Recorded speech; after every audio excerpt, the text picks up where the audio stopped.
Day off ko nga pala ngayon, kaya eto, magde-decor ulit ako. Tanghaling tapat nga pala dito na umalis kami, kaya ayan, sobrang init.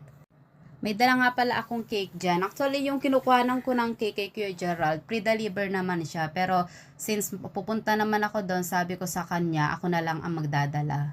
Kaya ingat na ingat talaga ako diyan kasi nga 2 layer kasi yan, tapos ang init pa kaya medyo kinakabahan ako, kaya every time na magi-stop kami talagang chine-check ko siya kasi natatakot nga ako baka tunaw na siya or nalaglag na siya. So ayun, talagang chine-check ko talaga. So ayan, nasa bus na nga kami.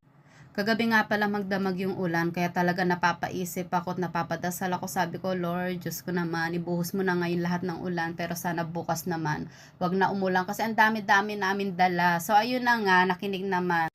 Pinakinggan tayo ni Lord, kaya ayan, ang ganda-ganda ng panahon. Thank you, Lord.